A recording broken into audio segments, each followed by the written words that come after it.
Après la mort de sa femme, un homme tente de redevenir une figure paternelle respectable pour sa belle-fille, qui essaie de jongler entre sa vie universitaire et ses émotions troublées. Cependant, leur relation prend un tournant interdit lorsque la jeune fille commence à lui manifester des avances ambiguës, créant une tension silencieuse mais palpable dans leur foyer.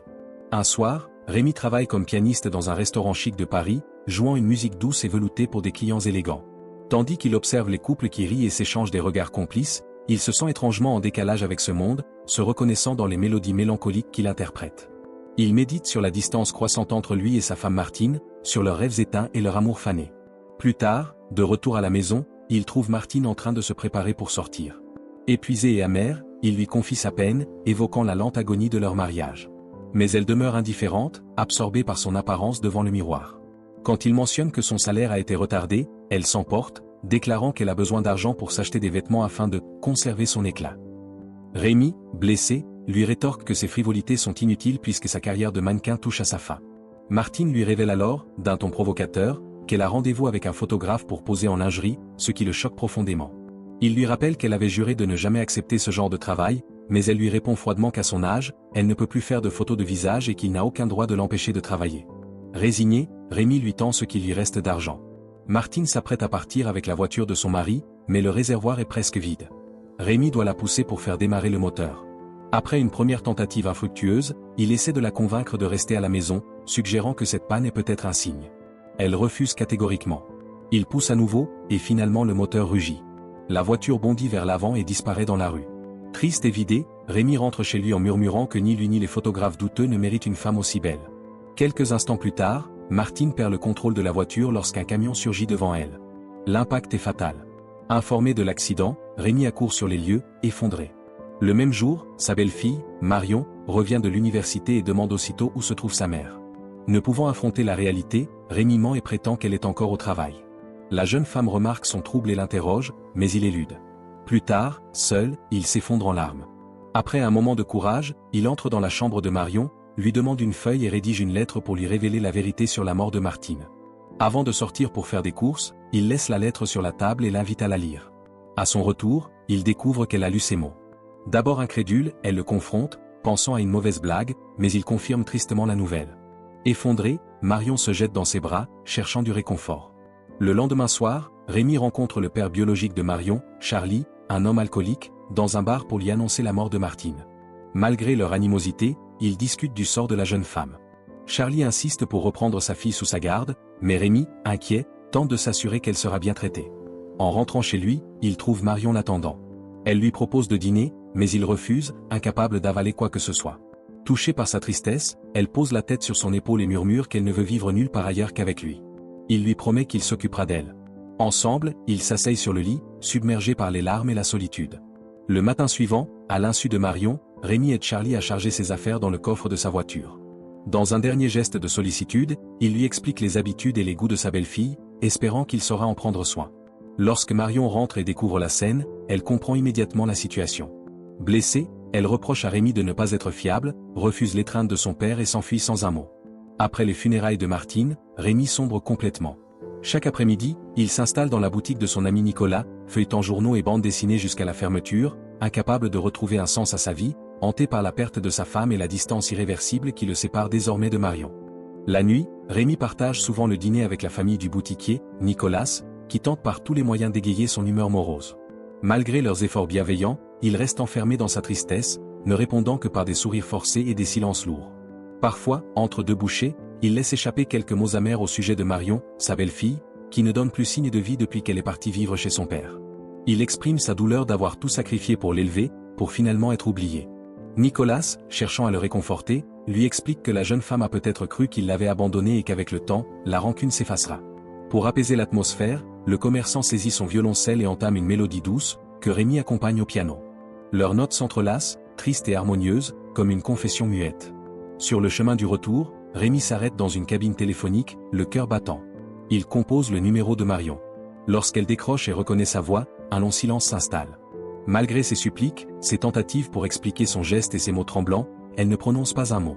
Finalement, à bout de nerfs et d'émotion, il murmure qu'elle lui manque avant de raccrocher. Le lendemain soir, au restaurant, il refuse de jouer. Lorsque son patron le réprimande, il explique que jouer de la musique triste alors qu'il est lui-même accablé de chagrin est devenu insupportable.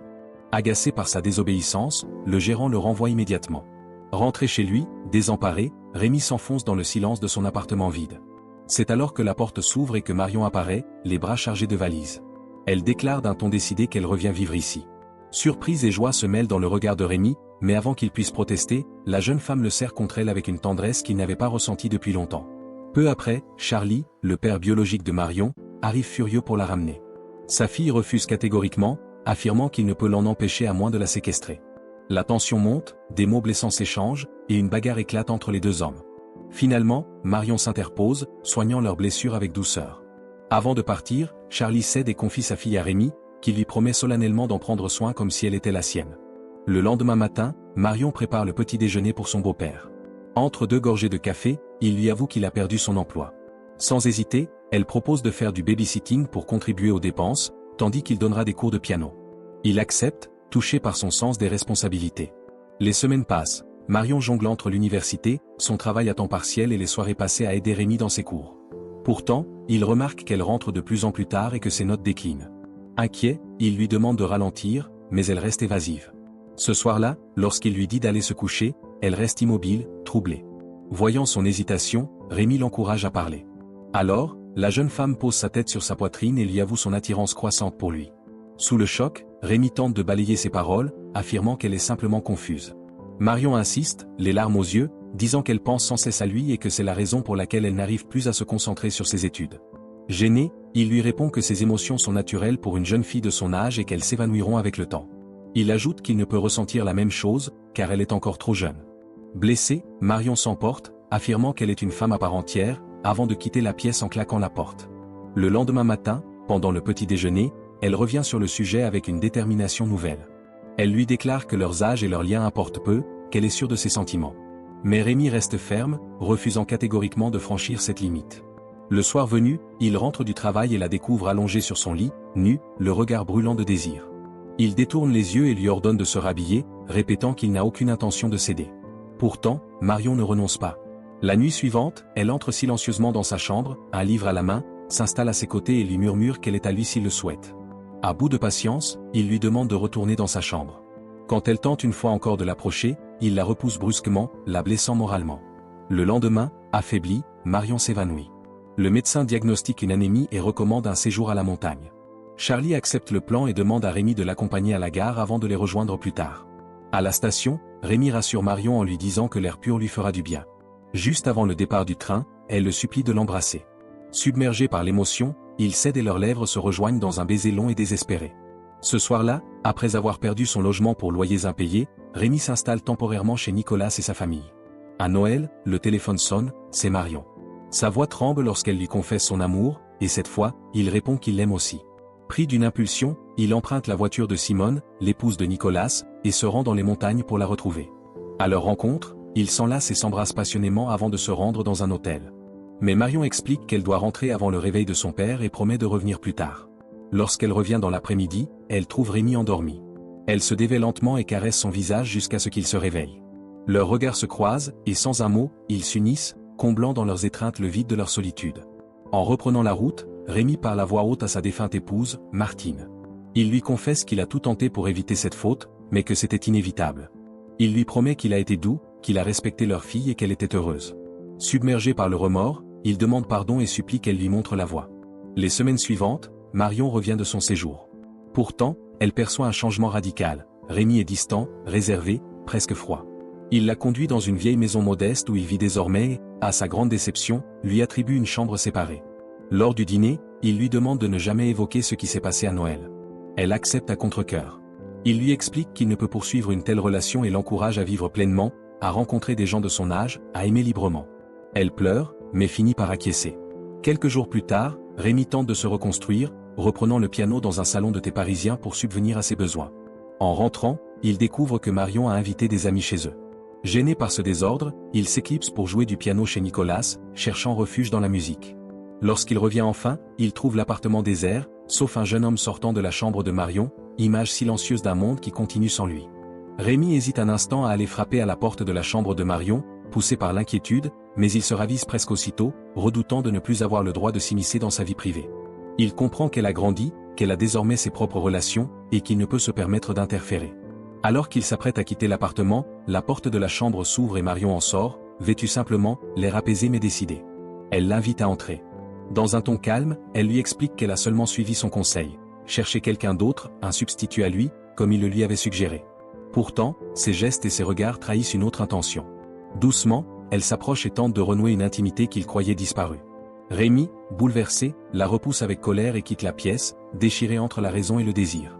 Le lendemain matin, Nicolas remarque que son ami a mauvaise mine. Rémi, d'un ton las, écarte toute question et lui demande simplement d'afficher une annonce pour lui, puisqu'il a perdu son emploi. Peu après, il décroche un nouveau contrat, jouer du piano lors d'une réception d'anniversaire organisée par l'une des connaissances de Marion. Pendant la soirée, la jeune femme, belle et lumineuse, rit et flirte avec les invités, tandis que Rémi, installé derrière son piano, souffre en silence. Il observe sans mot dire, cachant son trouble derrière les accords doux et mélancoliques qu'il enchaîne machinalement. Au milieu de son interprétation, un des convives met brusquement de la musique à plein volume, transformant la salle en piste de danse. Humilié mais impassible, Rémi s'arrête de jouer, laissant le vacarme couvrir son chagrin.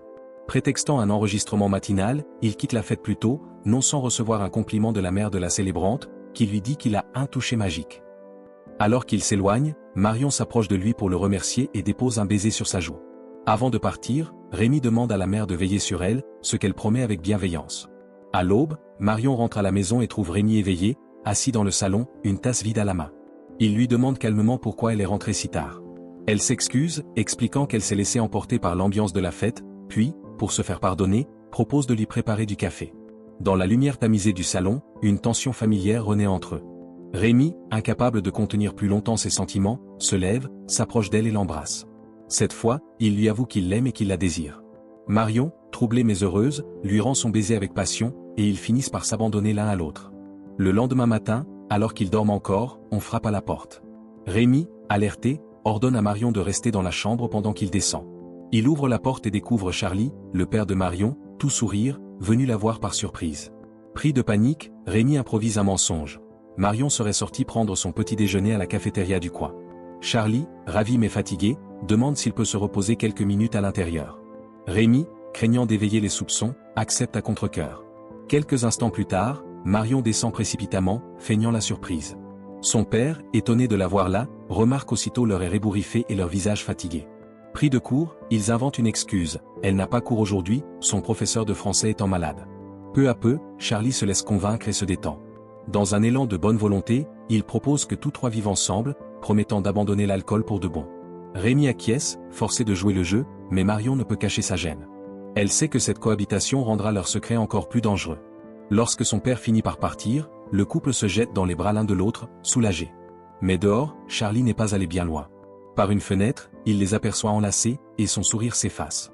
Pris de doute, il revient brusquement frapper à la porte. Surpris, Rémi et Marion se figent. Charlie entre, les regarde fixement, d'une voix tremblante, demande s'il se passe quelque chose entre eux. Rémi, furieux, nie catégoriquement. Charlie s'excuse aussitôt, prétendant que c'est l'alcool qui lui a fait imaginer des choses. Quand il s'en va, Rémi, nerveux, confie à Marion qu'il craint pour leur avenir. Il a la désagréable impression d'être surveillé. Les jours suivants, la tension monte encore. Une nuit, Marion le réveille en panique. L'enfant qu'elle garde, la petite Nathalie, est malade. Ensemble, ils se précipitent chez la famille où elle travaille et font venir un médecin. Bientôt, la mère de l'enfant, Charlotte, rentre précipitamment et découvre la scène. Le docteur prescrit un médicament, mais Rémi, fouillant ses poches, se rend compte qu'il n'a pas assez d'argent. Il part donc emprunter la somme à Simone, la femme de Nicolas. Quand il revient, Charlotte le remercie chaleureusement, touchée par sa gentillesse. Ce geste éveille en lui une nouvelle émotion, une curiosité, voire une attirance que Marion remarque immédiatement. Sur le chemin du retour, la jeune femme l'interroge sèchement, il compte sans doute revoir Charlotte sous prétexte de vérifier la santé de sa fille, dit-elle avec amertume. Rémi ne répond pas. Et, comme elle l'avait prédit, il retourne quelques jours plus tard chez Charlotte. Il découvre qu'elle aussi est pianiste. Sa musique, douce et précise, le bouleverse. Quand elle termine, il frappe à sa porte. Surprise mais souriante, elle l'invite à entrer. Il prétexte vouloir rendre un parapluie oublié, ce qui la fait rire, puis s'apprête à partir, craignant de déranger. Mais elle l'arrête et lui propose une tasse de thé. Ils discutent longuement, découvrant des affinités insoupçonnées. Plus tard, chez lui, Rémi retrouve Marion. Ils s'embrassent et s'unissent à nouveau, mais la jalousie de la jeune femme refait surface. En larmes, elle lui demande ce qu'il trouve chez Charlotte. Il répond simplement qu'elle lui apporte un sentiment de paix, d'abri, ce qui brise un peu plus le cœur de Marion. Elle avoue qu'elle espère devenir, un jour, une femme qu'il n'aurait plus honte d'aimer, celle qui pourrait lui donner un enfant à lui, pour qu'il n'ait plus à élever celui d'un autre. Pourtant, ses rêves s'effondrent lorsque Rémi décide de poursuivre sa relation avec Charlotte. Le lendemain, après avoir assisté à un concert de la pianiste, il confie à Marion qu'il veut arrêter la musique et lui demande de ne jamais révéler son passé de pianiste raté. Bien qu'elle promette de garder le secret, elle lui fait jurer de ne jamais l'exclure de sa vie, affirmant qu'elle ne peut survivre sans lui. Pendant que Rémi part dîner avec Charlotte, Marion, anéantie, va retrouver son père et lui annonce qu'elle revient vivre avec lui.